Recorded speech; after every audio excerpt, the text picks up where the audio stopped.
ভারতের সেরাম ইনস্টিটিউটের সঙ্গে বেক্সিমকো ফার্মার চুক্তি, আগেভাগে করোনার টিকা পাওয়ার আশা।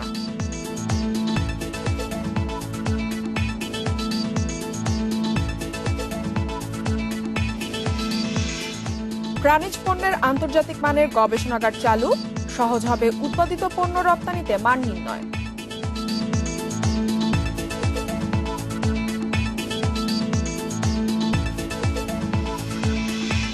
আইনের অভাবে ব্যক্তিগত ফোনের তথ্য ফাঁসের ব্যবস্থা নেওয়া যাচ্ছে না, নিয়ন্ত্রণের চেষ্টা বিটিআরসি।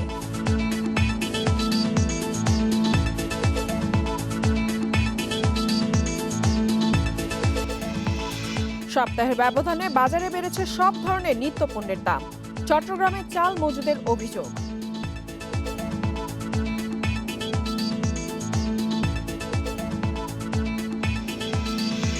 সবাইকে আমন্ত্রণ অর্থনীতি সারাদিন আপনাদের সাথে আছে আমি ইফাতারা। এতক্ষণ শুনছিলেন শিরোনাম, এবারে জানাবো বিস্তারিত। অগ্রাধিকার ভিত্তিতে বাংলাদেশে অক্সফোর্ডের করোনা ভ্যাকসিন প্রাপ্তি নিশ্চিতে ভারতীয় প্রতিষ্ঠান সেরাম ইনস্টিটিউটের সঙ্গে বেক্সিমকো ফার্মার সমঝোতা চুক্তি সই হয়েছে। 4টি দেশে এই ভ্যাকসিনের তৃতীয় ধাপের পরীক্ষা চলছে। এবছরের শেষে অক্সফোর্ডের ভ্যাকসিন চূড়ান্ত অনুমোদন পেতে পারে। ভ্যাকসিন উৎপাদনকে এগিয়ে নিতে সেরাম ইনস্টিটিউটে বিনিয়োগ করবে বেক্সিমকো ফার্মা। এর ফলে অক্সফোর্ডের করোনা ভ্যাকসিন দ্রুত পাওয়ার ক্ষেত্রে এক ধাপ এগিয়ে গেল বাংলাদেশ। বেক্সিমকো ফার্মা জানিয়েছে দেশে যত ভ্যাকসিন লাগবে তা সরবরাহের চেষ্টা করবে বেক্সিমকো।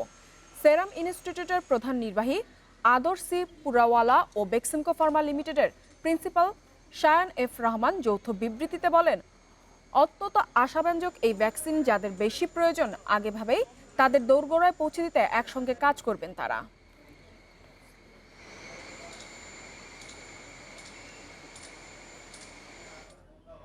মাংস, দুধ ও ডিমের মতো প্রাণীজ খাদ্যের মান নিয়ন্ত্রণে আন্তর্জাতিক মানের গবেষণাগার চালু করল মৎস্য ও প্রাণী সম্পদ মন্ত্রণালয়। এতে বিদেশ থেকে আমদানি করা প্রাণীজ পণ্য মানসম্মত কিনা তা যাচাই করা যাবে সহজে। পাশাপাশি প্রাণী সম্পদ খাত থেকে উৎপাদিত পণ্য রপ্তানিতে মান নিয়ন্ত্রণ করা সহজ হবে। মৎস্য ও প্রাণী সম্পদ মন্ত্রণালয়ের তথ্য মতে বর্তমানে গবাদি পশু উৎপাদনে স্বয়ংসম্পূর্ণ দেশ। আগের চেয়ে বেড়েছে মাংস, দুধ ও ডিমের উৎপাদন, বেড়েছে নতুন উদ্যোক্তাও। এত কিছু পরও শঙ্কা নিরাপদ প্রাণীজ আমিষ উৎপাদনে, বিশেষ করে খাদ্য ও ওষুধের মান নিয়ে। এসব বিবেচনায় সাভারে চালু হলো আন্তর্জাতিক মানের প্রাণী সম্পদ উপকরণ ও খাদ্যের মান নিয়ন্ত্রণ গবেষণাগার।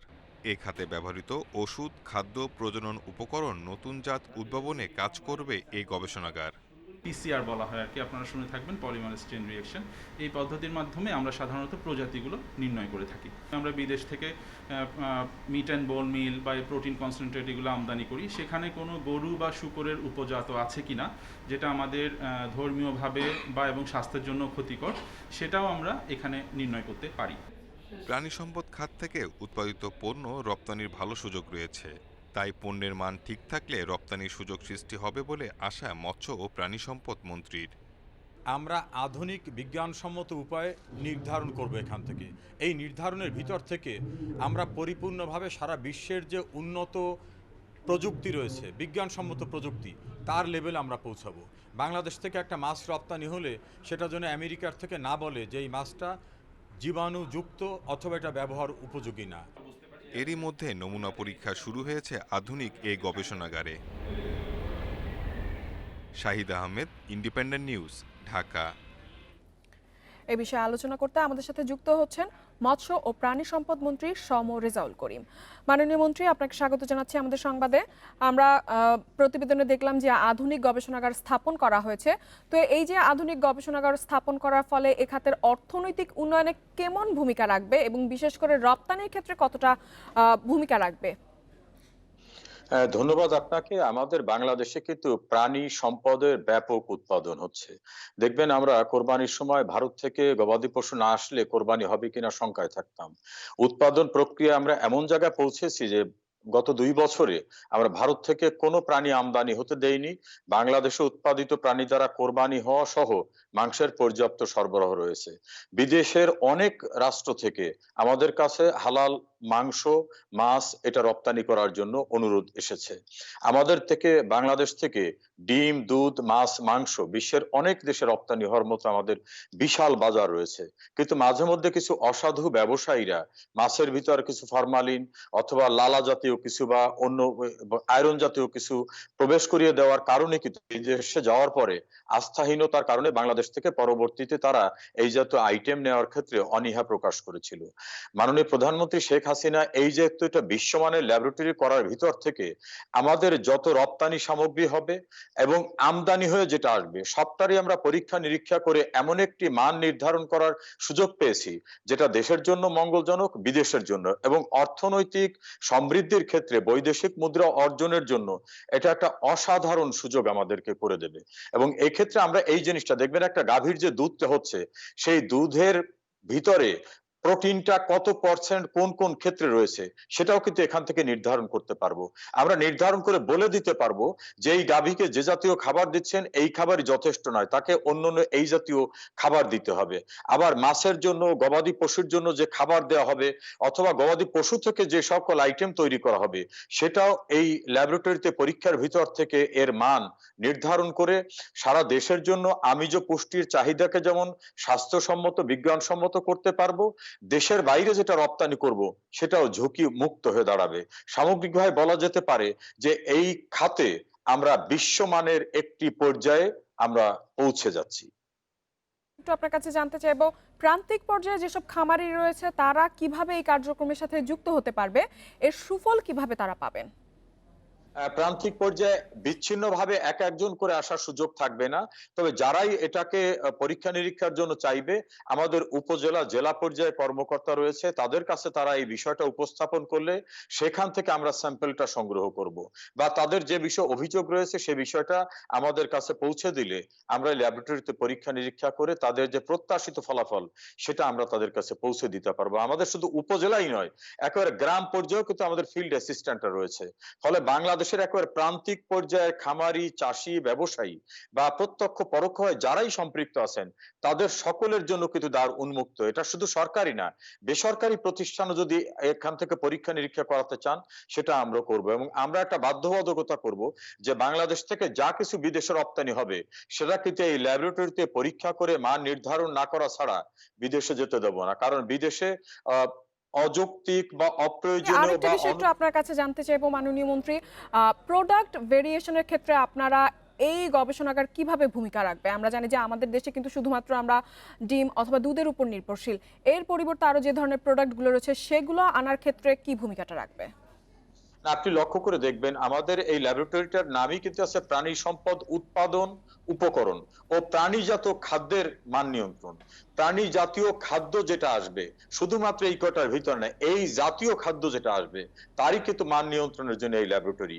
কাজে ওই জাতীয় যে খাবার আইটেম, ধরেন বিদেশ থেকে একটা ফ্রোজেন মিট আসলো, সেই মিটটা কিন্তু আমরা পরীক্ষা করবো, বা অথবা মিট না, আর্টিফিশিয়ালি একটা খাবার তৈরি করে বলা হচ্ছে যে এটা ফুড সাপ্লিমেন্ট, সেই সাপ্লিমেন্টটা আমার শরীরে প্রাণীজ আমিষের চাহিদা মেটাবে কিনা, তার ভিতরে কতটা সীসা রয়েছে অথবা শরীরের জন্য ক্ষতিকর কি রয়েছে সেটাকেও কিন্তু আমাদের পরীক্ষার সুযোগ রয়েছে।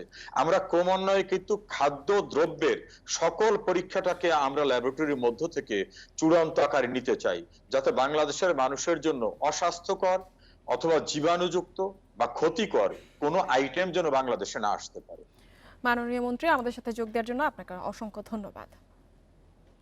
চলে যাচ্ছি পরবর্তী সংবাদে। কে বা কারা ব্যক্তিগত ফোন নাম্বার ফাঁস করে দিচ্ছে, সেগুলো ব্যবহার করা হচ্ছে পণ্যের বিজ্ঞাপনী প্রচারের জন্য। এজন্য সংশ্লিষ্ট প্রতিষ্ঠানের দায় থাকলেও আইন না থাকায় ব্যবস্থা নেওয়া যাচ্ছে না। অবশ্য এ সংক্রান্ত নীতিমালা তৈরি করেছে বেসিস, সেটা পাঠাবে সরকারের কাছে। কেনাকাটা করতে বা সেবা নিতে ব্যক্তিগত ঠিকানা ও ফোন নাম্বার দিতেই হয়, আর সেই তথ্য বিভিন্ন মাধ্যমে চলে যাচ্ছে প্রতিষ্ঠানের হাতে। এরপর শুরু হয় যন্ত্রণা। আগ্রহ না থাকলেও প্রায়ই ফোন বা SMS আসতে থাকে। বিশ্লেষকরা বলছেন এতে মানুষের তথ্য গোপনের অধিকার লঙ্ঘন হচ্ছে। এটি বন্ধ করতে দরকার নীতিমালা, যা তৈরি করছে বেসিস। এই যে রিপিটেটিভ টেক্সট মেসেজ পাঠানো কিংবা টেলিফোন করা কিংবা ইমেলের মাধ্যমে যোগাযোগ করা কিংবা চিঠি পাঠিয়ে বাসার ঠিকানায় চিঠি পাঠিয়ে যোগাযোগ করে এই ধরনের অফারগুলো পাঠানো সবটাই কিন্তু প্রাইভেসির লঙ্ঘন। এগুলোর সুনির্দিষ্ট রেগুলেট করার মতো কোনো আইন এখনো পর্যন্ত নেই। এটা নিয়ে আমরা বেসিস কাজ শুরু করেছি এবং ডেটা প্রাইভেসি এবং ডেটা প্রোটেকশন এর একটা গাইডলাইন তৈরি করছি, যেটা আমরা সরকারকে খুব অচিরেই দেব। সো এই ডেটার মালিককে এবং এই ডেটা আপনি কোথায় রাখবেন, এই ডেটা দিয়ে আপনি কি করতে পারবেন কি করতে পারবেন না, এটার একটা নীতিমালা থাকতেই হবে। মোবাইল অপারেটররা বলছে গ্রাহকের তথ্য গোপন রাখার দায়িত্ব সংশ্লিষ্ট প্রতিষ্ঠানের। তথ্য ফাঁস নিয়ন্ত্রণের চেষ্টা চলছে বলে জানালো বিটিআরসি। আপনার যখন বিভিন্ন ডিরেক্টরি হচ্ছে বা আপনি কোনো ক্লাবের মেম্বার, সেখান থেকে তারা নাম্বারগুলো পাচ্ছে, বিভিন্নভাবে এই নাম্বারগুলো জোগাড় করা হয়, সেখান থেকে ডেটাবেস থেকে এই তৃতীয় পক্ষ বা অন্যান্য লাইসেন্সি তারা এই বাল্ক এসএমএসটা পাঠিয়ে থাকে। মোবাইল অপারেটররা কখনোই তাদের গ্রাহকের নাম্বার কোনো তৃতীয় পক্ষ বা অন্য কোনো লাইসেন্সির কাছে দেয় না। যেটা আমি চাই না সেই মেসেজটা ঘন ঘন দেয়, সেই কথাটা বলে। এটা আমরা চেষ্টা করছি, কিন্তু একবার বন্ধও করতে পারছি না, কারণ আমি তো মেসেজটা কন্ট্রোল করতে পারি না। আমার তো প্রয়োজনীয় মেসেজ আসতে পারে, আমি তো সব মেসেজ বন্ধ করে দিলেই তো আমারই তো কষ্ট হবে। এই যে কোনো ভালো কাজের কিছু পার্শ্ব প্রতিক্রিয়া আছে। বিটিআরসি আরও বলছে অনলাইন কেনাকাটার সুযোগে ব্যক্তিগত তথ্য যেন চুরি না হয়, সেজন্য ক্রেতা বিক্রেতা দুপক্ষকেই দায়িত্বশীল হতে হবে। Sajjad Hossain, independent news, Dhaka.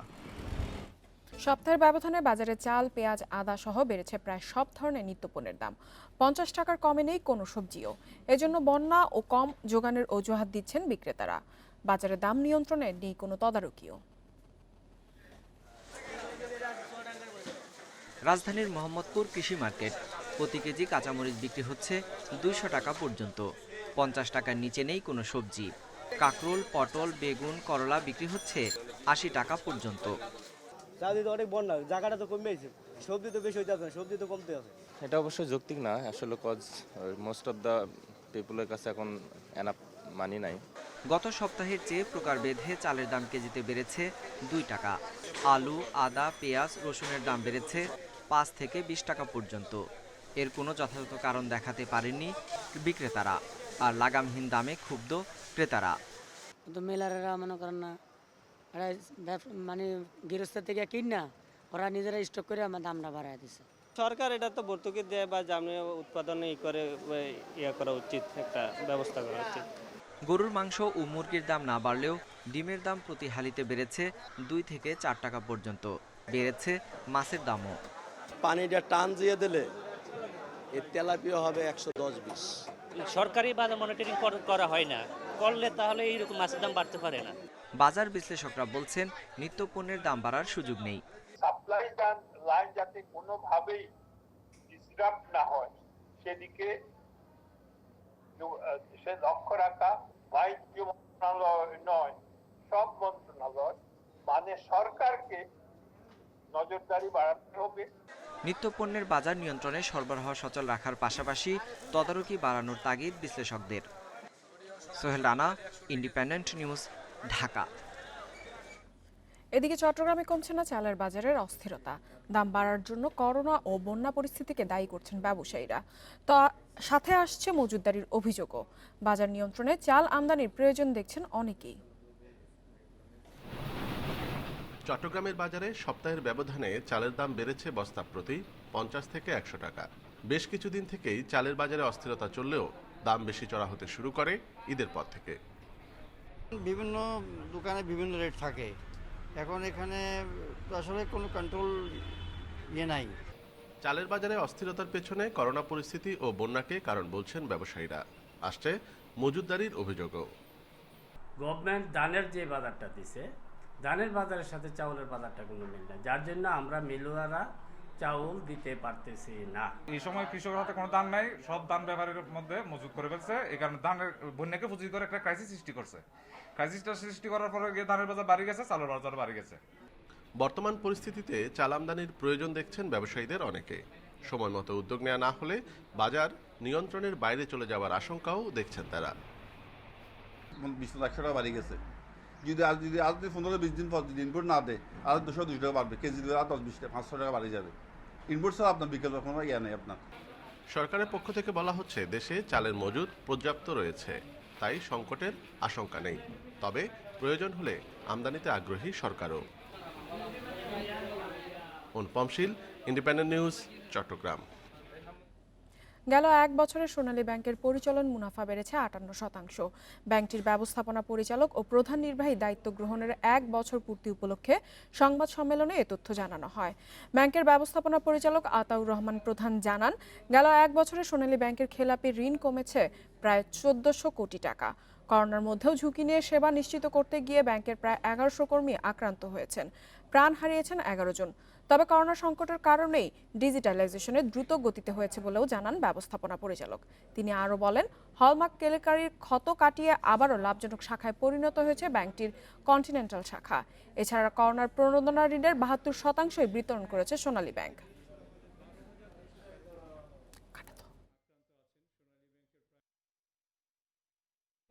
যুক্তরাষ্ট্রে চীনা ভিডিও শেয়ারিং অ্যাপ টিকটক কিনতে এবার আগ্রহ প্রকাশ করল ই কমার্স প্রতিষ্ঠান ওয়ালমার্ট। টিকটককে কিনতে টেক জায়ান্ট মাইক্রোসফটের সঙ্গে জোট বাঁধতে চায় প্রতিষ্ঠানটি। ওয়ালমার্টের মুখপাত্র জানান, ওয়ালমার্ট এবং মাইক্রোসফটের অংশীদারিত্ব মার্কিন টিকটক ব্যবহারকারীদের প্রত্যাশা পূরণ করবে, সেই সঙ্গে মার্কিন সরকারের উদ্বেগকে কমাবে।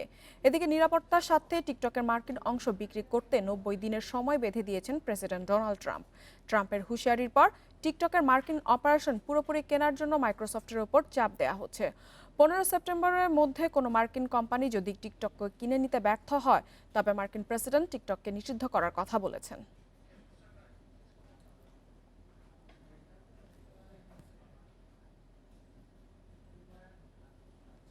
এই ছিল অর্থনীতি সারাদিনের আজকের আয়োজনে। ইন্ডিপেন্ডেন্ট টেলিভিশনের সব খবর আরও জানতে চোখ রাখুন ফেসবুক, ইউটিউব এবং টুইটারে। আমন্ত্রণ আমাদের পরের আয়োজনে।